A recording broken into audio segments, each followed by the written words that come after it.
Good afternoon, everybody, and welcome to this Vivid webinar, where we will be speaking about retiring multiple service management tools and the rapid deployment of microfocus SMAX. This is Martin, please. This is brought to you by the Vivid Service Management Special Interest Group and Tori Jones, which is the Principal Consultant for Service Management at the Greenlight Group. Myself, and you'll be hosted by myself, which is Chris Visagi. I work for EMS Application Management. I'm an ITOM product manager there, and we have helped the customer that we'll be speaking today, Martin Morello, about how they implemented Service Management X and the Ops Bridge inside the multi-choice environment.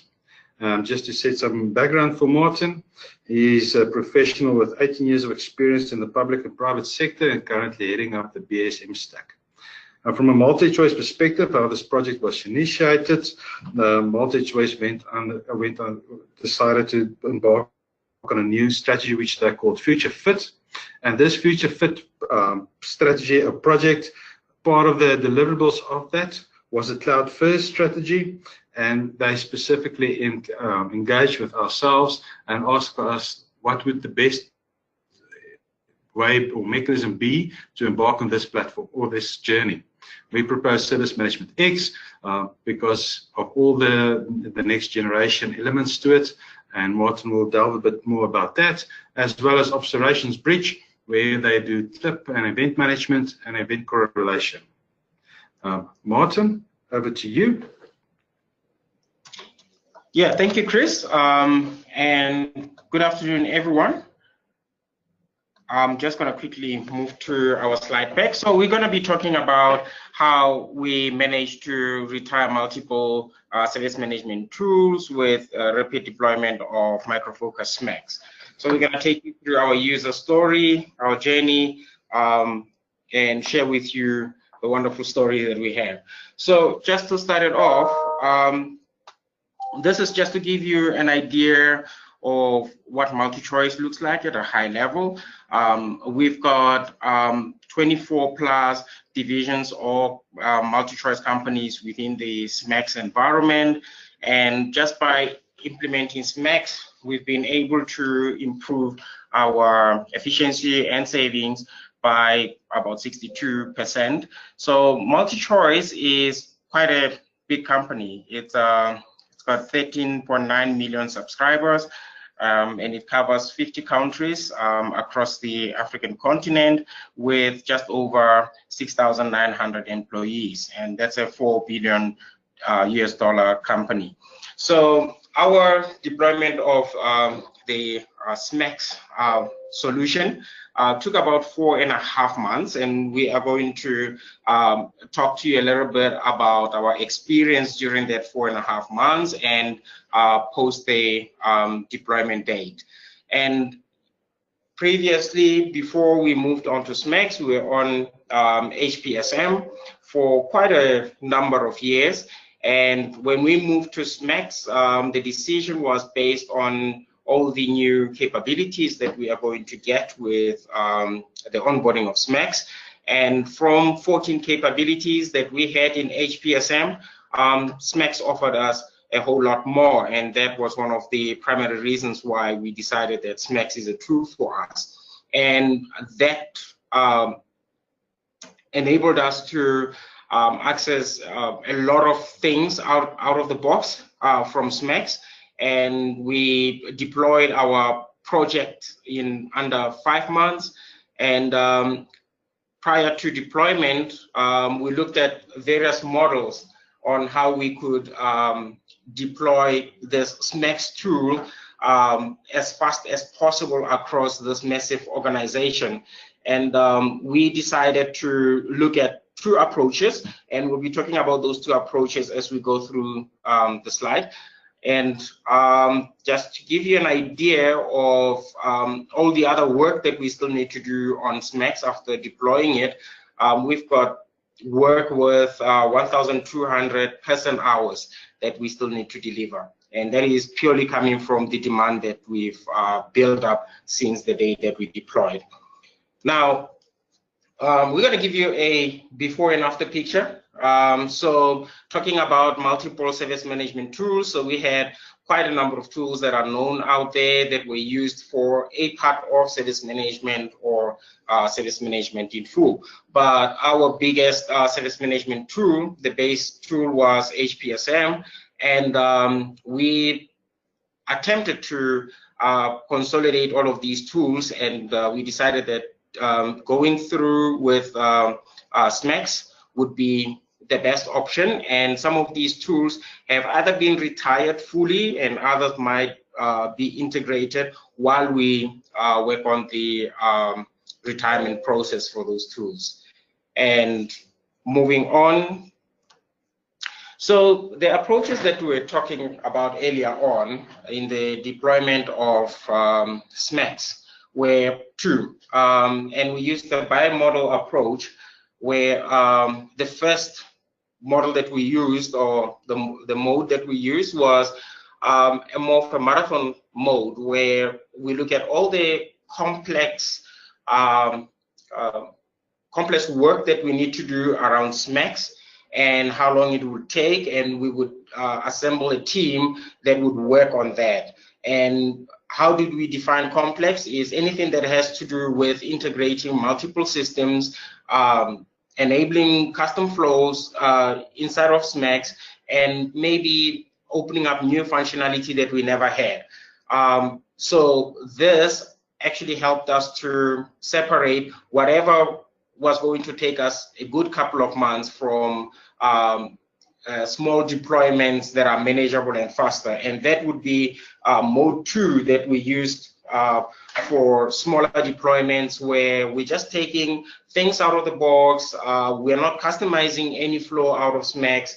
We just add config and run for about 5 days through the development cycle or the customization cycle and put it out there for use. So these two models helped us to kind of facilitate that rapid deployment approach, and our customers were quite engaged throughout the process. While they're waiting for more complex integrations to be put in place, we were delivering bits and pieces every week, and that helped us to achieve quite a lot throughout our organization.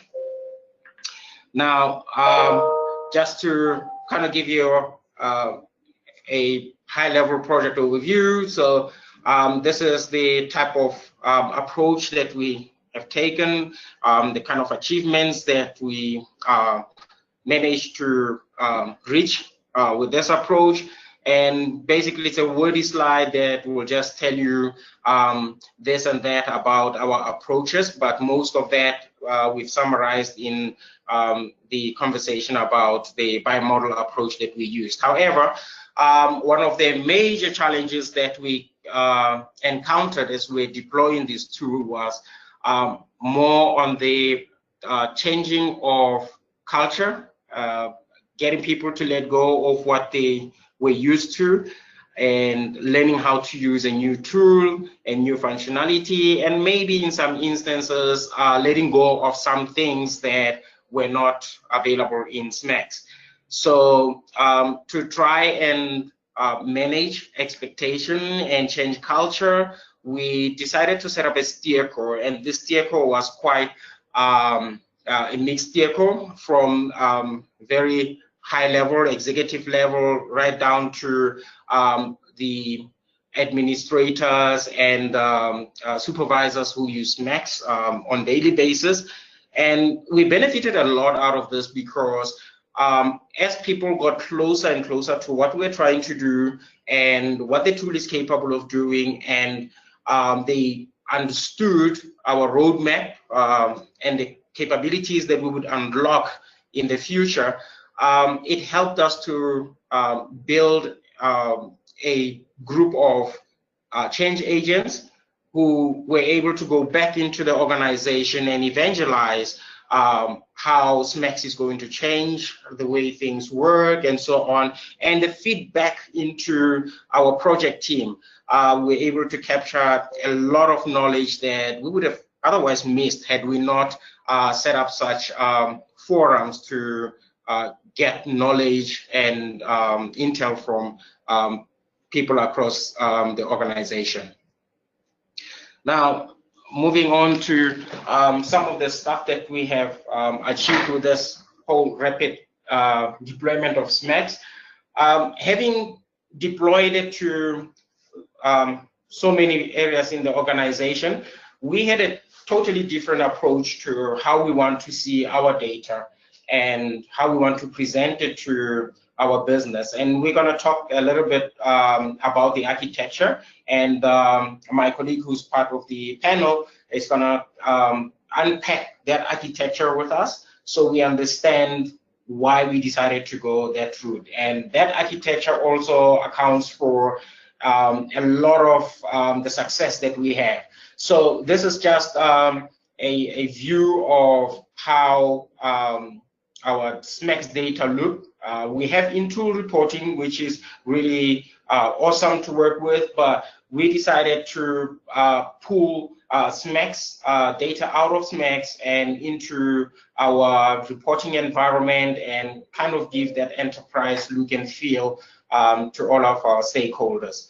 So this is one of those complex integrations that we had to do, but we'll talk a little bit more about it when we talk about the architecture. And just to also give you a view of the benefit that we got just after deploying SMAX, this is a view that shows all the other benefits from the auto remediation that we hooked up to SMAX and the financial benefit that we achieved, the availability of the platform. And for us, availability of this platform moving from on-prem to cloud was quite a good number. We are actually benefiting from the whole cloud architecture that SMAX comes with. Moving on to the next one, and this is where we're going to really spend a little bit of time talking about the architecture that carries this whole SMAX environment for us. And with me, I've got Vuyani Zwane, who basically put this together, and I'm going to give him the floor to kind of talk a little bit about it and give you more detail. Okay, so what you're looking at there is thanks, Martin. What you're looking at there is the referential architecture for multi-choice. It puts into context how we actually interface and integrate most of our applications and how we monitor, how we eventually get to the reporting platform, which you would have seen about 2 slides ago. So obviously, it's broken up into different layers. You've got the comms layer, computing layer, systems, all the way up to reporting and dashboarding on the left-hand side. One of the, I think, key success factors that we included as part of this architecture was actually the automation and integration layer. Because as part of the implementation of SMAX, we also had to look at disparate systems that were not necessarily integrated into SMAX, but needed to be integrated into SMAX for the delivery of ESM services going forward. So we had HPSM, as mentioned before, and HPSM, as we mentioned before, was also decommissioned to allow for SMAX to come in. So let's start at the systems layer, if I can. Compute and comms is primarily a basic standard implementation. However, for the SMAX implementation, the difference here is that computing and comms layer, as part of one of the other strategies, was not a major factor for us. And that strategy was that we wanted to go cloud. So we're not necessarily interested in what comms layer would look like and what the computing layer would look like. In fact, we reduced our fleet, having gone the SMAX route, from 120 or so application servers to just maybe 6 or even 10 for that matter. So that reduced that level of administrative operation. And above that, you've got different applications. The classification of applications so far is the financial systems, customer management systems, collaboration systems, inventory, and clarity. Above that is where the enterprise service bus sits, which effectively is the blue area, and there's a couple of capabilities there: automation, process mapping, business activity monitoring, integration, transformation, rules engine, and orchestration. I would say about 3 of the key components that are being used from a bus perspective where SMAX is concerned is integration, transformation, rules engine, and the orchestration layer. And I'll touch on that when we speak about the monitoring layer that's on the right-hand side. Above that, we then surface all of the data that is being managed from a bus perspective into SMAX. Whether it is an event, whether it's an incident, anything that we get from underlying systems, we then push up into SMAX. SMAX will do the ESM, call it services, service desk, incident management, and the like. In addition to that, we will also, from the bus, surface that data into our reporting and dashboarding environment, which happens to be Power BI. On the right-hand side, we've got the monitoring capability. So from the monitoring capability, we've got a Splunk, which plays the role of log analytics, and APM, which is actually App Dynamics. That data is pushed from underlying applications into the service bus. Now, what used to happen previously is that monitoring tools and the ESM tools never really interfaced with each other. And by applying this architecture, we resolved a question of how do you auto-remediate certain events that occur in monitoring tools without the interface of a human being per se.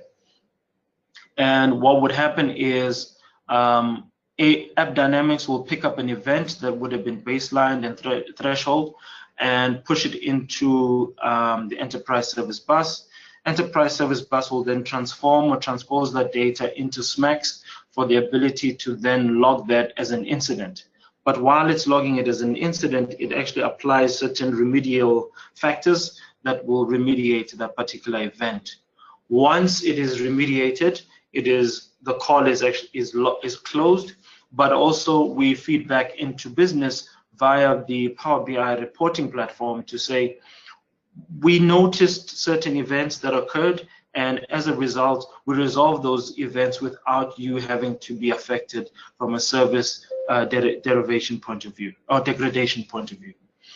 Behind log analytics and APM, call it our main monitoring tools, behind those are troubleshooting tools. Those troubleshooting tools include things like SCOM for Microsoft environment, OEM or Oracle Enterprise Manager for the Oracle environment, and so forth. So all of these actually interface into the enterprise service bus for the purposes of ensuring that whatever incident or whatever request that is then generated is made available to SMAX, and we don't lose the time to try and troubleshoot, the time to try and analyze what has happened, where it comes from, and the like. It is a machine primarily speaking to another machine. Yeah, I think that covers at a very high level the architecture for what we've implemented.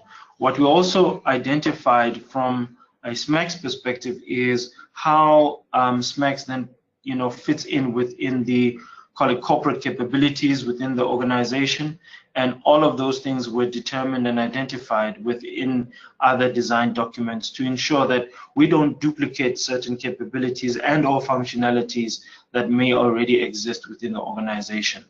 But also what it helped us to do, it assisted us to ensure that when we do a decom of existing tools that may not necessarily fit our new requirements, that we can still provide the similar capabilities and more. So one of the things that were mentioned earlier is that through the bimodal implementation approach is we focused on the initial implementation being a like-for-like sort of implementation. So we were able to map all these capabilities that exist within existing tools and map those to SMAX. And that's how the number 14 came about, that we had 14 functionalities. But then now going into our phase 2, we've got another 13 or so capabilities that we're going to be initiating. Things like ideation and the like will come up in the next phase of our implementation. So that gives you a sense of what our reference architecture looks like, and maybe how, not maybe, but how we then implemented that reference architecture to incorporate the SMAX service management implementation. Yeah. So SMAX is really at the center of all of our systems. So all information, incident information and request information really goes into our SMAX tool. And from there, we kick off necessary automations or communication back to the business and so on. So us having taken the approach from the bimodal approach, we're able to bring all the other components that are around the SMAX as a tool into fruition real quick. So this is our journey and how we got to where we are today. And basically, the next slide is just to show you some of the interesting things that we've done with SMAX. We did not just buy SMAX as a tool, but we bought that with Operations Bridge, which helps us to automate a lot of things in the background. And this slide over here just shows some of the items that we have automated and the benefit of that automation. You'll see that we've got SMAX resolve ticket in green, and 83% of all the events that we have received were coming from that. And that's the part that Vianney was talking about, where we automated the alerting of threshold breaches in some of our infrastructure that goes all the way into SMAX, and it kicks off a standard operating procedure that remediates that problem and then comes back to SMAX again and closes the core. And within 1 month, we've actually seen a benefit of 13,214 minutes saved just by implementing all of these flows in Operations Bridge. And yeah, that kind of wraps up our journey. Thank you, Martin. That sounds very good and interesting. So we've got a couple of questions that's come in for you, Martin, if you would be willing to answer them. And if the rest of the audience, I forgot to just mention one slide. I've tried to do it in the text. You do have the ability to ask questions, and please ask questions if you've got any for Martin at this point in time. Martin, the one question for you is, and for you as well, Vianney possibly, what challenges did you experience from the technology, the process, and the people perspective with the deployment of SMAX? Okay. So from a process point of view, there wasn't much of a challenge other than that we already had the processes that speak to ITSM or ITIL already defined. So going as well into SMAX, we were really just mapping those capabilities from a process point of view into SMAX. So the processes weren't too much of a problem. The technology capability, or rather challenges, were with any new tool, I think you have some niggling issues. But before we get to those niggling issues, it was as we were defining the business process, the business requirements, we were finding that people would request a lot more capabilities out of the tool, which at the time, as part of our implementation approach, was not really part of the first phase. So we literally had to say, guys, please wait for phase 2. We will be able to deal with phase 2 in phase 2, all those additional technological capabilities and requirements that you're looking for. So the adoption phase as well was very good on our end and very quick, because in the 2 weeks that we had implemented during the warranty period, we really did not experience any, call it priority one sort of issues or errors within the solution, which meant that people were using the technology, but with additional training and the like, that would make sense. The people side of it is generally where you experience challenges. Now, I say this in jest because obviously I'm a techie as well, so I'm always going to blame people. And the reason for that is that we from an organization that was primarily used to using one particular piece of technology, and now you're starting to add a little bit more governance, a little bit more structure and control with SMAX, and all of a sudden all those bad habits needed to be curbed. But once again, I think the teams that were involved, I think the people that were involved, once they received adequate training, once they received adequate awareness of what the tool can actually do, they were able to adjust and adapt very quickly. The thing that I think from a multi-choice point of view and an EOH point of view that we experienced was around how do we manage in-tool reporting versus call it corporate aggregated reports, and those came with quite a bit of a challenge, but we managed, I think, utilizing the referential architecture that was presented. So I hope that answers the question. Yeah, as Riani said, so we spent quite a lot of time talking to people, engaging them, trying to get them to understand the system a lot better. And in the initial stages, everybody wanted something that works, that would talk to their previous world. But at some point, they started giving quite a bit of input into the new world, how things should look, because they had gotten to a point where they understand other capabilities that the system has and that the system can offer. And that helped us to kind of build up a demand pipeline that talks to that 1,200 person hours that we still need to deliver on.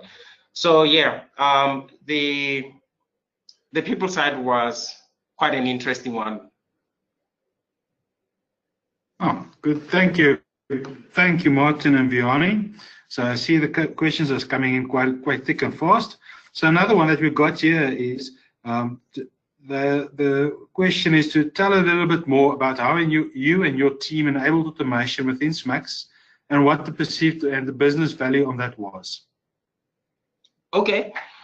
So basically automation within SMAX cuts across a number of technologies. So taking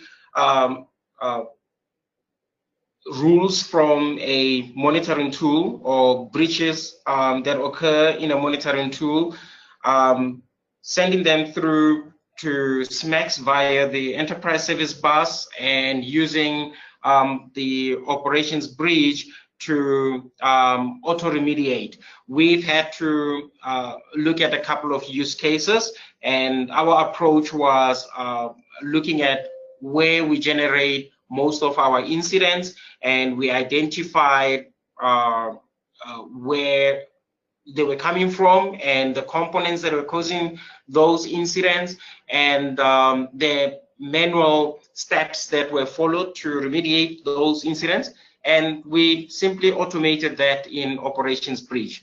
Now, once automated in Operations Bridge, an alert comes in, it logs a ticket inside of SMAX, and a remediation workflow gets kicked off on Operations Bridge. And depending on whether it fails or succeeds, comes back to SMAX, and it could, if it's successful, then the code is closed and operations are back to normal. Other than that, SMAX then follows the escalation process to various areas or affected areas of their business. I hope that answers the question. Sure. And any automation that you've done in tool, like from a process automation perspective, where you actually automatically assign tasks in these type of elements? Would you be talking about the ESM processes? So in other words, change management, incident request, those type of processes? Indeed. Okay, so yes, we have implemented all the major, call it ESM processes, like as I mentioned, ESM, incident management, problem management, change management. Quite a few of those processes have already been automated. And again, taking an approach that says, well, let's go like for like. We basically adopted what was already mapped out in the previous implementation into SMAX, and SMAX was actually able to cater for those capabilities going forward. So all your major ESM processes, we have automated all of them. The only thing that we have not implemented, and this is coming in now as a demand as we're going forward, it's things like your ITAM or your IT asset management processes, which we're currently busy with, your projects management processes, financial management. Those are the processes that we have not touched. And besides, I think from a multi-choice point of view, those processes already exist in other, or capabilities exist in other tools. Great. Thanks, Vianney. So another question that's come up from Dinesh is, how long did it take how long did the move from Service Manager to SMAX take you? It took us about 4.5 months. So from project inception right to actual go live to production. And at that point, we're not running the two systems together. It was a hard switch off on the HPSM side, and SMAX came up, and yeah, that was the timeline. Thanks. Another one from Dinesh is, did you guys do any ticket migration from Service Manager? And if so, what were the challenges? Okay, so we did not really bring all the data across from HPSM, and that's the decision that we had made, because all of the data is still accessible to us, and through our reporting environment, we're able to see 13 months worth of data, regardless of which system it's coming from. But we've had to import some of the SOPs that we had in SMAX and other in HPSM, pardon me, and other metadata, and I think that also made the process quite smooth for us. Agreed. Another question, and this is from Tiago. I hope I'm pronouncing that correct. Have you implemented SMAX in your own infrastructure, on-prem or cloud, or in a third-party cloud? Okay, our SMAX implementation is in the cloud. Yeah, it's in the EOH cloud, so that's a private cloud. Thanks, Martin. Again, another question from Sharon. And this is a bit more about the application itself. Yeah. Any user feedback received on the mobility native application? Sorry, say that again. Any user feedback received from about the mobility native application? So the mobile application that we've got. Oh, the mobile application. Yeah. No, not necessarily. Yeah. I think that's a good one. It's probably one of those that we need to sort of do a survey on. But we have not received any kind of feedback as yet, no. Okay. Tiago again, did you lose any functionality from Service Manager to SMAX? And then there's another question on that. So maybe Martin and Vianney want to answer this together. So the first side of the question is, did you lose any functionality from Service Manager to SMAX? And then the second part is, do you miss any must-have feature from Service Manager? Okay, so from our perspective, no, we do not miss anything from HP Service Manager. But in terms of features that might have been lost in HPSM, I don't think we really lost features. It's just how those features were packaged in SMAX and how they were enabled. There's a couple of things that are slightly different in SMAX than HPSM, and that's one of the things that we try to prevent losing features, because it means customer experience is compromised. So we try to bring as many features as possible into SMAX, or enable enhanced features in SMAX to cover for others that we couldn't bring from HPSM. Okay, thanks. Another question we've got, this is from Jahant. In SMA Premium Suite, UCMDB2 is also provided. I want to know whether this SMA element is providing UCMDB integration. I think this is a more product question, Jahant, if you can maybe just comment on that. But I'll take this one, and maybe Tonya can as well. So yes, UCMDB, or the CMS, is provided by SMAX on SMA Premium as an add-on or as part of the baseline, and you can do discovery, which is the add-on. But it's already implemented and already integrated as part of the SMAX platform. The discovery component is an additional licensing requirement, where you license per discovery nodes, and then where you can do deep dive discovery as well as light discovery. Tonya, do you want to maybe add some elements there? I think that seemed pretty complete to me, actually. Great stuff. Giant, I hope that answers your question. The next question is from Derek. So Derek, the question from Derek is, did I hear correctly that it recently took 4 months to transfer from Service Anywhere to SMAX? So that's incorrect. It is from Service Manager to SMAX. But yes, it took 4 months. You want to expand on that a bit, Martin? Yeah. So the 4 months is the complete project from initiation all the way to us going live, and that does not include the 14-day warranty period, which basically we needed about 3 to 5 days to provide warranty. Nothing broke. Yeah. Great. I hope that answers your question, Derek. Another question from Dinesh. How heavily customized was SM, and how did you manage that in SMAX? So yeah, true. SM was quite heavily customized, and we had to take, in some instances, a hard line to say, let's apply governance rules, because some of the customization went against what governance really asked for. So in some instances where we could cater for the customization outside of the tool, like whether it was a reporting requirement or it was a integration requirement, we would do that outside the tool and bring all of that back into the tool.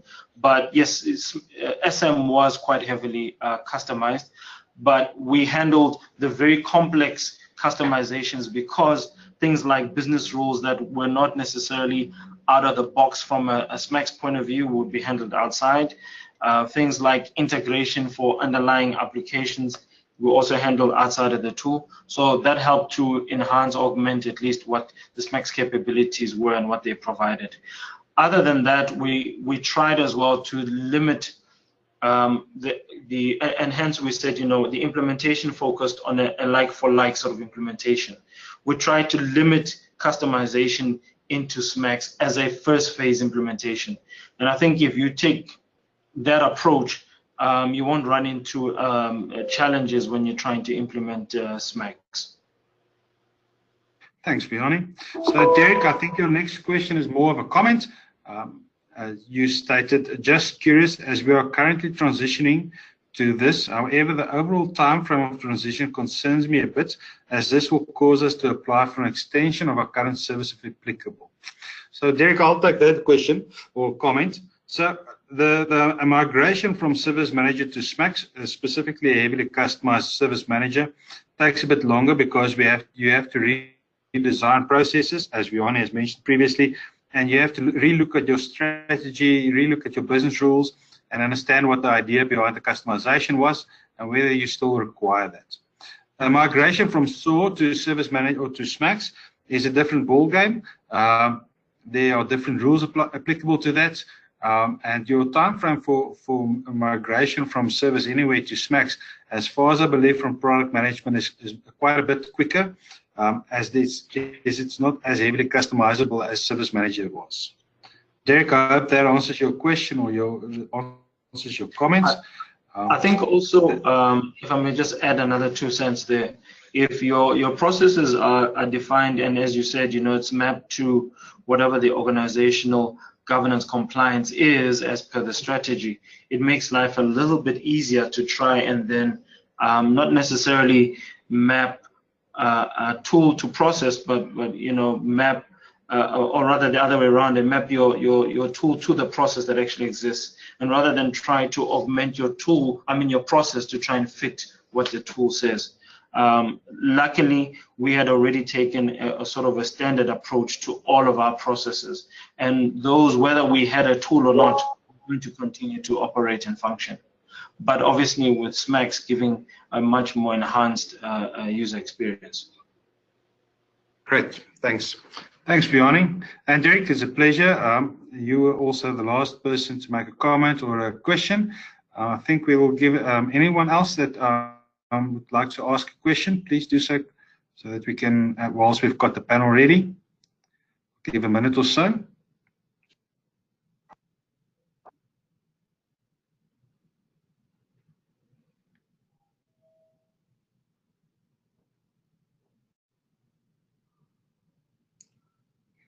Okay, doesn't look like there's another questions. Thank you, Martin and Vianney. Martin, if you can change the slide, please. Yeah.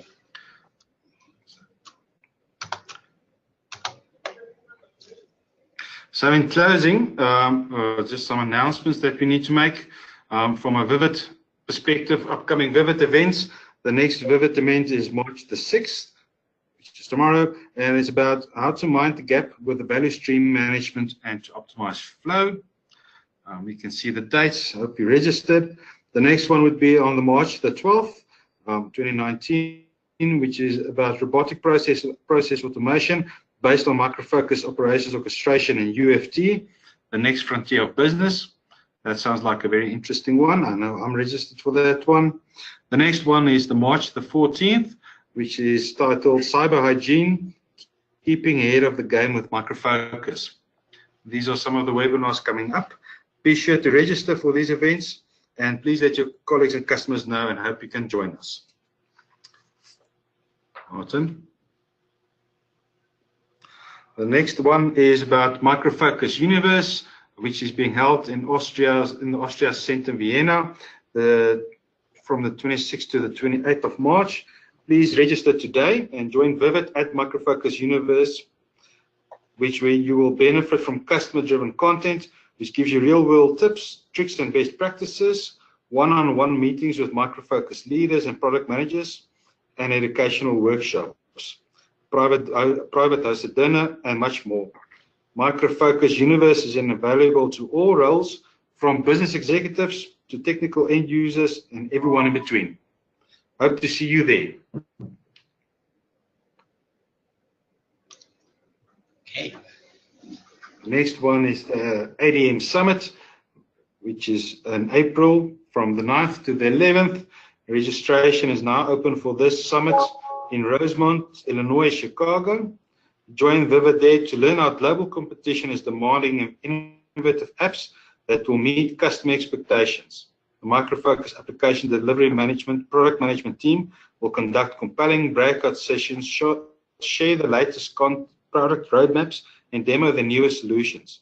Attendees will have the opportunity to network with peers, partners, product experts, ADM executives. Hope you can join us. Then I would just like to thank you for joining this Vivid session. Thank you, Martin and Vianney, for sharing your practice, sharing some of the ideas you've got. And just before we finalize, we've got another question that popped up. Martin, is it fine if we can handle that quickly?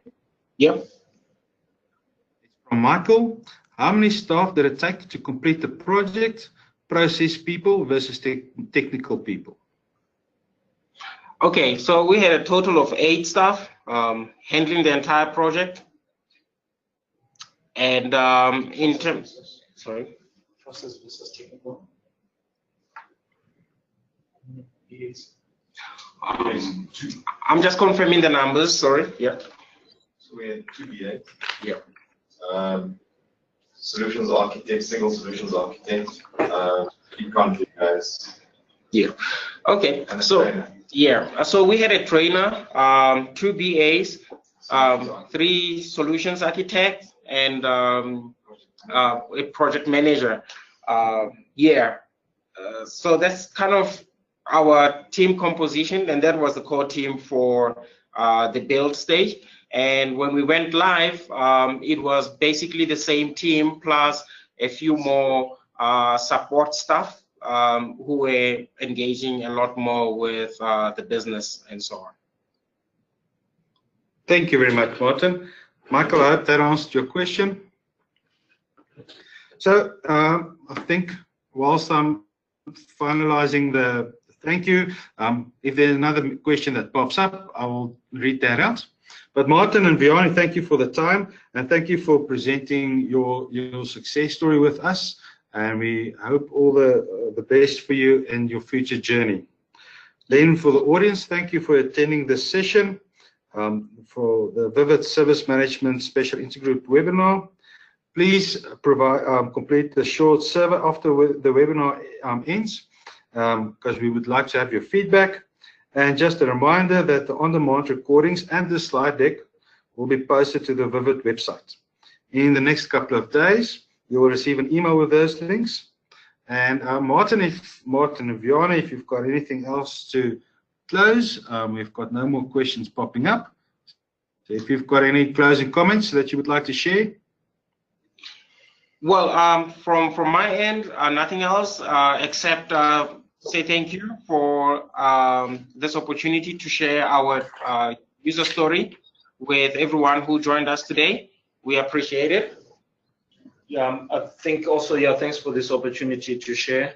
Obviously, there was a much, as the Martin has mentioned, there was a team behind all of us here, so they did, well, all the hard work really that gave us and gave us all the success that we have now. So thank you to them, and thanks to EOH for your support as well.